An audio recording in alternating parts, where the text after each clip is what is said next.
الحمد لله نحمده ونستعينه ونستغفره ونعوذ بالله من شرور أنفسنا ومن سيئات أعمالنا من يهده الله فلا مضل له ومن يضلل فلا هادي له وأشهد أن لا إله إلا الله وحده لا شريك له وأشهد أن محمدا عبده ورسوله أما بعد அன்பிற்குரிய சகோதரர்களே, அஸ்ஸலாமு அலைக்கும் வரஹ்மத்துல்லாஹி வபரகாத்துஹு. அல்லாஹு தஆலா தனது திருமறையில் குறிப்பிடும் போது, யா அய்யுஹல்லதீன ஆமனு தக்குல்லாஹ ஹக்க துகாத்திஹி வலா தமூதுன்ன இல்லா வ அன்தும் முஸ்லிமூன். மூமின்களே, அல்லாஹுவை அஞ்ச வேண்டிய முறையில் அஞ்சிக் கொள்ளுங்கள், முஸ்லிம்களாகவே அன்றி நீங்கள் மரணிக்காதீர்கள். அன்பிற்குரிய அல்லாஹ்வின் நல்லடியார்களே, அல்லாஹுடைய ரஹ்மத்தில் நின்றும் உள்ளதுதான் அல்லாஹு தஆலா நம்மை சூழ பசுமையான அந்த சூழலை மரங்களை கொண்டும் பயிர்களை கொண்டும் அல்லாஹ் ஆக்கியிருப்பது. இது அல்லாஹுடைய ரஹ்மத்தில் நின்றும் உள்ளதாகும். அல்லாஹு தஆலா தனது திருமறையிலே குறிப்பிடும் போது, ஹுவல்லதி அன்ஸல மினஸ் ஸமாஇ மாஅன் லக்கும், அவனை உங்களுக்கு வானத்திலிருந்து தண்ணீரை இறக்குகின்றான், மழையை பொழியச் செய்கின்றான், அதிலிருந்து நீங்கள் பருகுகின்றீர்கள். அதேபோன்று அல்லாஹு தஆலா அதன் மூலம் மரங்களை முளைவிக்கச் செய்து அதனூடாக அதை கால்நடைகளுக்கு அல்லாஹு தஆலா உணவாகவும் ஆக்குகின்றான். அன்பிற்குரியவர்களே, அல்லாஹு தஆலா இதை உணவாக மாத்திரம் அல்லாமல் நாம் பார்ப்பதற்கு கண்குளிர்ச்சியான அழகிய காட்சிகளாகவும் அல்லாஹு தஆலா ஆக்கி வைத்திருக்கிறான். இது மனித வாழ்வுக்கு இனிமை சேர்க்கக்கூடியதாக இருந்து கொண்டிருக்கிறது. இந்த நிஅமத்துகளுக்கு ஒரு அடியான் அல்லாஹ்வுக்கு நன்றி செலுத்த வேண்டும். அல்லாஹு தஆலா இவ்வாறான சூழலை நமக்கு அமைத்து தந்திருப்பதற்காக.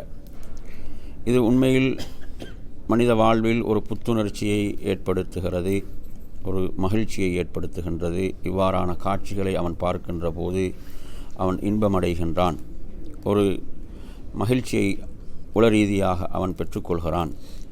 அல்லாஹ்வின் தூதர் ஸல்லல்லாஹு அலைஹி வஸல்லம் அவர்கள் பல நபிமொழிகளின் ஊடாக இவ்வாறாக நாம் சுற்றுச்சூழலை நல்ல முறையிலே அமைத்து கொள்வது சம்பந்தமாக பல செய்திகளில் ஆர்வப்படுத்தி இருக்கிறார்கள். மரங்களை நடுவது தொடர்பாக அல்லாஹுடைய தூதர் குறிப்பிடுகின்ற போது, எந்த ஒரு முஸ்லீமாவது ஒரு மரத்தை நடுகுகின்றான் அல்லது ஒரு விதையை போடுகின்றான், அதன் மூலம் அந்த மரம் முளைத்து அந்த விதை முளைத்து அதிலிருந்து பறவைகளோ மனிதர்களோ ஏனைய கால்நடைகளோ அதிலிருந்து சாப்பிடுகின்ற போது அது அவனுக்கு சதக்காவுக்குரிய தர்மத்துக்குரிய நன்மையை பெற்றுத்தரக்கூடியதாக அது மாறிவிடுகிறது. அதன் மூலம் அந்த சதக்காவுடைய நன்மை அவன் பெற்றுக்கொள்கிறான் என்று அல்லாஹ்வின் தூதர் ஸல்லல்லாஹு அலைஹி வஸல்லம் குறிப்பிட்டார்கள். இந்த செய்தி புகாரி முஸ்லிமிலே இடம்பெறுகிறது. அனஸ் இப்னு மாலிக் ரலியல்லாஹு அன்ஹு அறிவிக்கக்கூடிய மற்றும் ஒரு செய்தியில், அதாவது மறுமைதான் நிகழ்ந்து விட்டாலும் உமது கையிலே ஒரு மரக்கண்டு இருக்குமாக இருந்தால் அதை நட்டு விடுவீராக என்று நபி ஸல்லல்லாஹு அலைஹி வஸல்லம் குறிப்பிட்டார்கள். அதை நட முடிந்தால் அதை நட்டுவிடுங்கள். இந்த அளவுக்கு இதனுடைய முக்கியத்துவத்தை அல்லாஹுடைய தூதர் நமக்கு குறிப்பிட்டிருப்பதை நாம் பார்க்கின்றோம். நறுமையான சகோதரர்களே, எனவே இவ்வாறு இந்த சுற்றுச்சூழல் நல்ல முறையிலே இருப்பதென்பது மார்க்கம் ஆர்வப்படுத்திய ஒரு விடயமாக இருந்து கொண்டிருக்கிறது. எனவே பயன் தரக்கூடிய மரங்களை வெட்டுவதோ அல்லது நாம் இந்த சூழலை மாசுபடுத்துவதோ, இவ்வாறு மக்களுக்கு நன்மை தரக்கூடியவைகளை நாம் இல்லாமலாக்குவதோ அல்லது மக்களுக்கு தொல்லை கொடுக்கக்கூடிய விடயங்களை செய்வதோ கூடாது. இவைகளிலிருந்து நாம் விலகி இருக்க வேண்டும். நாம் நன்மைக்கு திறவுகோலாக இருக்க வேண்டும், பாவத்துக்கு தீமைக்கு நாம் திறவுகோலாக இருக்கக்கூடாது. தீமைகளை நாம் தடுக்க வேண்டும். அல்லாஹ் தனது திருமறையிலே குறிப்பிடும் போது, குலு வஷ்ரபு மிர் ரிஸ்கில்லாஹ், அல்லாஹுடைய ரிஸ்கிலிருந்து நீங்கள் உண்ணுங்கள், பருகுங்கள். வலா தஅஸவ் ஃபில் அர்தி முஃப்ஸிதீன், நீங்கள் பூமியில் குழப்பம் செய்து திரியாதீர்கள் என்று அல்லாஹ் குறிப்பிடுகின்றான். அதேபோன்று வலா துஃப்ஸிது ஃபில் அர்தி பஅத இஸ்லாஹிஹா, இந்த பூமியில் சீர்திருத்தம் உண்டான பிறகு நீங்கள் குழப்பங்களை விளைவிக்காதீர்கள் என்று அல்லாஹ் இவ்வாறு குழப்பங்களை விளைவிப்பதை தடுப்பதை பார்க்கின்றோம். அருமையான சகோதரர்களே, இவ்வாறு தடுக்கப்பட்ட குழப்பங்கள் இன்றும் உள்ளதுதான் பிற முஸ்லீம்களுக்கு சொல்லாலோ அல்லது செயலாலோ தொல்லை கொடுப்பது, அவர்களை நாம் துன்புறுத்துவது. அல்லாஹ் குர்ஆனிலே எச்சரிக்கின்றான், வல்லதீன யுஊனல் முஃமினீன வல் முஃமினாத் பிகைரி மக்தஸபு ஃபகத் இஹ்தமலு புஹ்தானன் வ இஸ்மன் முபீனா. மூமினான ஆண்கள் பெண்கள் செய்யாதவற்றில் அவர்களை நோவினை செய்வது, அவன் அவதூறையும் தெளிவான பாவத்தையும் அதன் மூலம் அவர்கள் சுமந்து கொண்டார்கள் என்று அல்லாஹு தஆலா சொல்கிறான். இப்போ மூமினான ஆண்கள் பெண்கள் அவர்களை சம்பந்தம் இல்லாதவற்றோடு சம்பந்தப்படுத்தி அவர்கள் செய்யாதவற்றை செய்ததாக கூறி இவ்வாறு அவர்களுக்கு தொல்லை கொடுப்பது, அவர்களை துன்புறுத்துவது என்பது அவன் அவதூறையும் தெளிவான பாவத்தையும் சுமந்து கொண்டவன் என்று ரப்புல் ஆலமீன் இந்த வசனத்திலே குறிப்பிடுகின்றான். எனவே அருமையான சகோதரர்களே, இப்போ மக்களுக்கு தொல்லை தரக்கூடியவைகளை நாம் பாதைகளிலே போடுவது, நாம் குப்பைகளை பாதைகளிலே கொட்டுவது, இவ்வாறு நாம் அவர்களுடைய ஆடைகள் அழுக்காவதற்கும் அவர்களுக்கு சிரமங்கள் ஏற்படுவதற்கும் இவ்வாறு காரணமாக இருந்து விடுவதென்பது மார்க்கம் தடுத்த ஒன்றாக இருக்கிறது. நாம் நமது சுற்றுச்சூழல்களை நாம் அசுத்தப்படுத்தக்கூடாது, அதன் மூலம் பிறர் தொல்லைக்குள்ளாகின்றார்கள். எனவே அருமையான அதேபோன்று மக்களுக்கு பயனளிக்கக்கூடியவைகளை நாம் என்ன செய்யக்கூடாது, அகற்றக்கூடாது. மக்களுக்கு தொல்லை தரக்கூடிய விதத்தில் குப்பை கூலங்கள், அதேபோன்று அழுக்குகள் அசுத்தங்கள் இவைகளை போடுவது, இது பலருக்கு பலவிதமான தொல்லைகளை கொடுக்கும். அதேபோன்று பொதுவான இடங்கள் என்று சொன்னால் அந்த பொது இடங்களுடைய சுத்தத்தை பேண வேண்டும். சில விடயங்கள் தடுக்கப்பட்டிருக்கின்ற போது அந்த அறிவுறுத்தல்களை நாம் பேணக்கூடியவர்களாக நாம் இருக்க வேண்டும். ஒவ்வொன்றுக்கும் என்று உரிய இடங்களில் நாம் அந்தந்த விடயங்களை அழகிய முறையில் மார்க்கம் வழிகாட்டிய அந்த உன்னதமான அந்த அஹ்லாக்குகளை பண்புகளை பேணி நாம் பேணக்கூடியவர்களாக இருக்க வேண்டும். எனவே அந்த அடிப்படையில் என் அருமையான சகோதரர்களே, என்ற சிலர் இதில் பொறுப்பில்லாமல் நடந்து கொள்வதன் மூலமாக பலர் தொல்லைக்குள்ளாகின்றார்கள், பல அசௌகரியங்களை சந்திக்கின்றார்கள். இதை ஒருபோதும் மார்க்கம் அனுமதிக்கவில்லை என்பதை புரிந்து கொள்ள வேண்டும். நபி ஸல்லல்லாஹு அலைஹி வஸல்லம் அவர்கள் இஸ்லாமிய படைகளை அனுப்புகின்ற போது கூட அவர்களுக்கு பல அற்புதமான அறிவுரைகளை வழங்குவார்கள். மூத்தா போருக்காக படை அனுப்பப்படுகின்ற போது நபி ஸல்லல்லாஹு அலைஹி வஸல்லம் அவர்கள் அந்த படைக்கு வழங்கிய அற்புதமான அறிவுரைகள் நாம் ஹதீஸ்களிலே பார்க்கின்றோம்.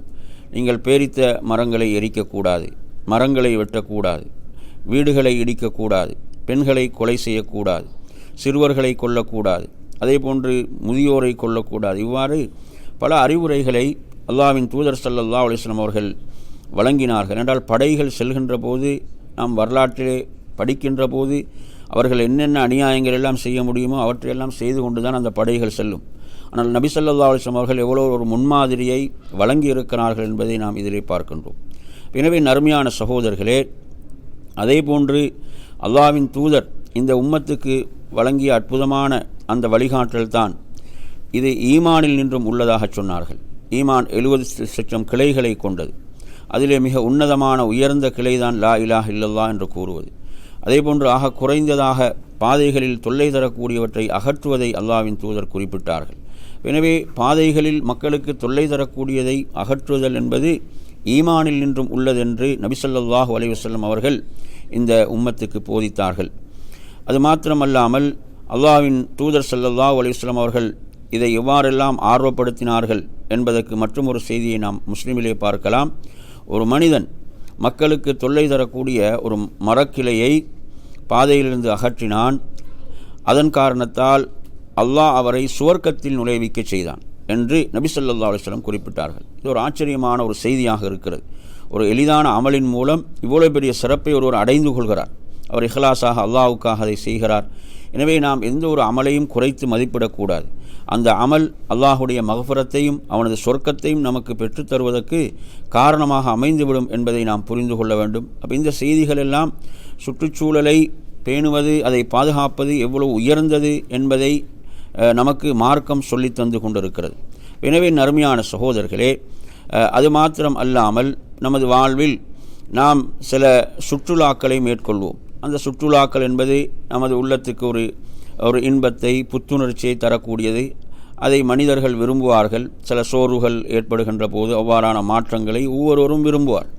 இவ்வாறான பயணங்களை நாம் மேற்கொள்ளும் போது கூட மார்க்கம் நமக்கு காட்டித்தந்த வழிகாட்டல்களில் என் அருமையான சகோதரர்களே, அல்லாஹுடைய படைப்புகளை நாம் சிந்திக்க வேண்டும்.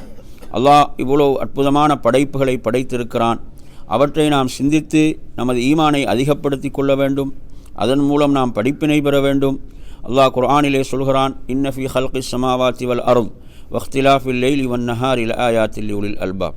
நிச்சயமாக வானங்கள் பூமி படைக்கப்பட்டிருப்பதிலும் இரவு பகல் மாறி மாறி வருவதிலும் அறிவுடைய மக்களுக்கு பல அத்தாட்சிகள் இருப்பதாக சொல்கிறான். அந்த மக்கள் எப்படிப்பட்டவர்களாக இருப்பார்கள் என்றால், அல்லாஹுவை நின்றவர்களாக, உட்கார்ந்தவர்களாக, சாய்ந்தவர்களாக அல்லாஹுவை நினைவு கூறுவார்கள். வானங்கள் பூமி படைக்கப்பட்டிருப்பதை பற்றி அவர்கள் சிந்திப்பார்கள். அல்லாஹ்விடத்தில் அவர்கள் எப்படி துஆ செய்வார்கள் என்றால், ரப்பனா மா ஹலக்த ஹாதா பாத்திலா சுபஹானக ஃபகினா அதாபன்னார். எங்கள் இறைவா, நீ இவற்றை வீணுக்காக படைக்கவில்லை, நீ தூய்மையானவன், எம்மை நரகத்துடைய அதாபை விட்டு பாதுகாப்பாயாக என்று துஆ செய்வார்கள். எனவே இவ்வாறான நமது சுற்றுப்பயணங்கள், சுற்றுலாக்கள் என்பது பாவங்களோடு கலந்துவிடக்கூடாது. பாவங்கள் அற்ற நம்மை அல்லாஹ்வின் பால் நெருக்கி வைக்கக்கூடிய இவ்வாறான பயணங்களாக நாம் அவற்றை ஆக்கிக் கொள்ள வேண்டும். அதே போன்ற அருமையான சகோதரர்களை, ஒரு இடத்திலே நாம் இறங்குகிறோம் என்றால் அல்லாஹ்வின் தூதர் ஒரு துஆவை கற்றுத்தருகிறார்கள். அந்த துஆவை நீங்கள் ஓதிக்கொள்ளுங்கள். மறுபடியும் நீங்கள் அந்த இடத்திலிருந்து பயணத்தை ஆரம்பிக்கின்ற வரை உங்களுக்கு எந்த தீங்கும் ஏற்படாது. அவுது பி கலிமாத்தில்லாஹி தாம்மாத்தி மின் ஷர்ரி மா ஹலக் என்ற அந்த பிரார்த்தனையை நமக்கு கற்றுத்தந்தார்கள். அதேபோன்று நாம் நமது இயற்கை தேவைகளை நாம் நிறைவேற்றிக் கொள்வதற்காக வெளி இடங்களுக்கு செல்கின்ற போது நாம் மக்களுடைய பார்வைகளை விட்டு தூரமாக விலகிச் சென்று அந்த தேவைகளை நிறைவேற்ற வேண்டும். அதேபோன்று நாம் கிப்லாவை முன்னோக்கவோ பின்னோக்கவோ கூடாது என்று அல்லாஹுடைய தூதர் தடுத்திருக்கின்றார்கள். இதுபோன்ற இந்த மார்க்கம் நமக்கு சொல்லித்தந்த ஒழுக்க விழுமியங்களை நாம் பேணக்கூடியவர்களாக இருக்க வேண்டும். பொது இடங்களை நாம் அசுத்தப்படுத்தக்கூடாது என்ற விடயங்களை கவனத்திலே கொள்ள வேண்டும். அதேபோன்று தொழுகையுடைய நேரம் வந்துவிட்டால் நாம் அதானை சப்தமிட்டு சொல்வதென்பது ஒரு சிறப்பான விடயமாக இருக்கிறது. ஒரு இடத்துக்கு சென்றிருக்கிறோம், நாம் தொழுகையை நாம் நிறைவேற்றப் போகிறோம் என்றால் நாம் அதானை சப்தமாக சொல்வது. அல்லாஹ்வுடைய தூதர் ஒரு நபித்தோழரை பார்த்து சொல்கிறார்கள், நீங்கள் ஆடுகளை மேய்ப்பது, கிராமப்புறங்களுக்கு செல்வதை விரும்புவதை நான் காணுகிறேன். எனவே நீங்கள் தொழுகை நேரம் வந்தால் தொழுகைக்கான அதானை சொல்லுங்கள், சப்தத்தை உயர்த்துங்கள். உங்களுடைய சப்தம் எந்தளவு உயர்கிறதோ அந்த நாளை மறுமையிலே ஜின்கள், மனிதர்கள், ஏனையவைகள் எல்லாம் உங்களுக்கு அதற்கு சாட்சியாக இருப்பார்கள் என்று அல்லாஹ்வுடைய தூதர் ஸல்லல்லாஹு அலைஹி வஸல்லம் குறிப்பிட்டார்கள். எனவே நறுமையான சகோதரர்களை, இவ்வாறான ஒழுக்க விழுமியங்களை பேணக்கூடியவர்களாக அல்லாஹ் நம்மை ஆக்கியருள்வானாக என்று கூறி நிறைவு செய்கிறேன். வ ஆகிரு தஅவானா அல்ஹம்துலில்லாஹி ரப்பில் ஆலமீன். அஸ்ஸலாமு அலைக்கும் வரஹ்மத்துல்லாஹி வபரகாத்துஹு.